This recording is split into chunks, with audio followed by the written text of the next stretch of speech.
Here I have the Panasonic Lumix G9. The Panasonic G9 has been my favorite camera for years now. I outlined a lot of the things that I liked in a video, so I'll put that up on the screen somewhere right now so that you can watch it. But there's a couple of things in that video that I didn't address because it was mostly video related. For example, I do a lot of wildlife and bird photography, not as a profession or anything that I get paid for, but something that I just enjoy doing. And I'll put some photos on the screen right now. And the Panasonic G9 has a high sequential burst rate. Without needing to focus, you can shoot 20 frames per second. That's using a 20 megapixel sensor. The other thing that I love about the Panasonic G9, and I sort of addressed that in the other video, is the button placement. There are so many buttons that you can customize, and everything is within reach, which leads me to my next point. In my experience, the Panasonic G9 has the best ergonomics that I've ever used in any camera. Now, to be fair, I haven't used every single camera on the planet, but in my experience with multiple brands, I've used Sony, I've owned Olympus, I've owned Canon, and the Panasonic G9, just the way that you hold it, is extremely comfortable. Now, I understand this may vary from person to person, depending on how big or small your hands are, but this camera, for me, just fits right into my hand, and again, I think this one personally has some of the best ergonomics that I've ever seen in any camera. So having said all that, is the Panasonic G9 my favorite Lumix camera? Not necessarily, because there can be improvements, and we'll get to that in a little bit. Now, when I say in a little bit, I just want to point out the improvements that they can make, but right now we can talk about the cons of the Panasonic G9. From a photography perspective, I think it's great the way that it is. Would it be great to have 24 megapixels? Sure. Do I think 20 megapixels is fine?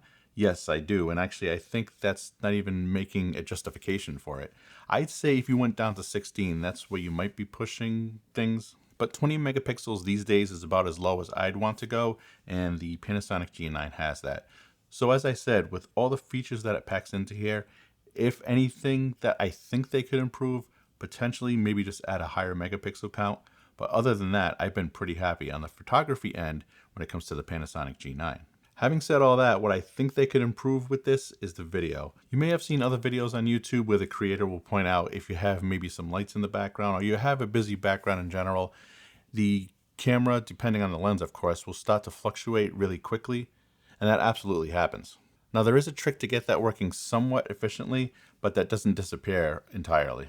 One thing that I'd like to see in a newer version of the Panasonic G9, maybe a Panasonic G9 version 2, is to have adjustable speeds and sensitivity within video. Now, the other camera that I want to talk about today is a Panasonic S5, and that's the one that's recording me right now. That actually has that option, and I'd love to see that put into the G9 body, and then I think it would make the Panasonic G9 version 2, or whatever it's called, be a more well-rounded camera. So you've heard my thoughts on the Panasonic G9. You know that I have some issues potentially with the video side of things. As I mentioned, I'm being filmed with the Panasonic S5. So is the Panasonic S5 the perfect camera for me? Not quite, and funny enough, it comes down to exactly the opposite of the things that I thought were a benefit on the Panasonic G9. And that's to say that I don't think the ergonomics are as nice as they are on the Panasonic G9. Now, just to be clear, I'm not saying that it hurts to hold it or it's uncomfortable or anything like that. I'm just saying between the two, when I have held them obviously side by side, I would definitely lean more towards the Panasonic G9 being a more ergonomic and comfortable camera to hold. Overall, a lot of the buttons are in the same place, and you actually lose some buttons on the Panasonic S5 as compared to the Panasonic G9. There's an extra button on the front of the G9 that doesn't exist on the Panasonic S5. But in regards to the front dial and the rear dial, they're perfectly placed, the same that they are on the Panasonic G9. However, there are two things that I don't like about the Panasonic S5 that I do love on the Panasonic G9.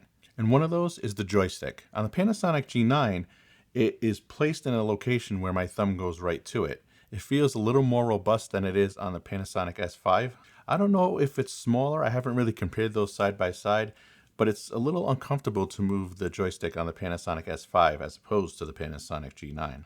And on the back of the S5, there's a button surrounded by all the different focus modes. There's a dial where you can select continuous or single autofocus.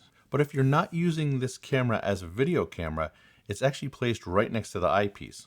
And unfortunately, and I say unfortunately, but there is a workaround for it, that's the one where you can choose the different focus modes, whether it's the entire screen or you want to do a single point autofocus. Now, I didn't end up reassigning that button because when I'm shooting video, I can just access it that way. When I'm holding it up to my eye, it's a little more difficult. So all I did was assign it to one of the options under the Q button. Now, if you press the Q button on the Panasonic S5, you can assign which settings that you want easy access to. And that's exactly what I did. I assigned the different focus modes as one of those options.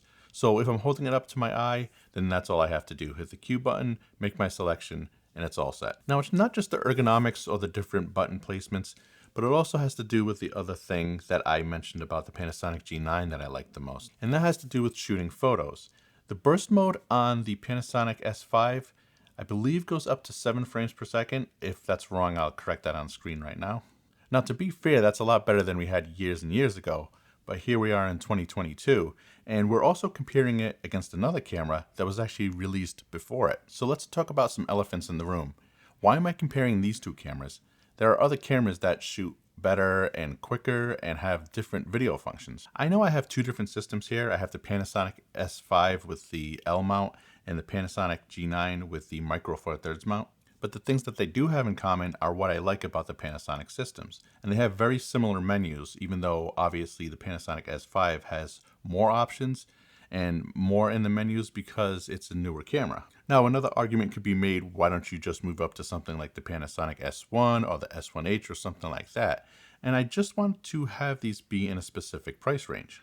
And to be fair, cameras like that, if we're talking about sequential shooting, are exactly the same as the Panasonic S5. You're not going to get 20 frames per second like you are on the Panasonic G9. So having said all that, which is my favorite camera? Is it the Panasonic G9 or the Lumix S5? And to be honest, it's neither of them. But it's not that I don't think these both are quality cameras. They are. But what I would love to have is a camera with a combination of the two.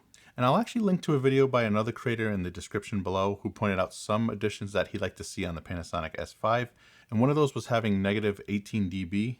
And I agree with that because the Panasonic cameras generally, when you plug a mic into them, run pretty hot. So to be able to turn down the intensity would be really nice. They do go down to negative 12, but to have that negative 18 there would just be an added benefit. Now, he specifically pointed that out for the Panasonic S5, and I agree with the same thing there. There's 4K 60 on the Panasonic S5. 4K 120 would be nice. The same thing with the negative 18 dB. And I would almost sacrifice amazing ergonomics to have a faster burst speed. So Panasonic, if you're listening, I would love for you to come out with the Panasonic G9 version 2, potentially some of the things that I mentioned, for the video continuous autofocus to be improved, have an adjustment as you have on the Panasonic S5. So if you love these cameras too, go ahead and let me know in the comment section below. If you have other suggestions for Panasonic, also leave those in the comment section below. As long as they're realistic. I don't think they're going to put 6K 120 frames per second in any of these cameras, especially anytime soon. But if you like what you've seen here, please subscribe to the channel. I'll have videos like this where I talk about filmmaking gear, but I also have post-production tutorials in Fusion, DaVinci Resolve, and color grading tutorials also. I'll list my playlist in the description below. Thanks for watching, and I'll see you in the next video.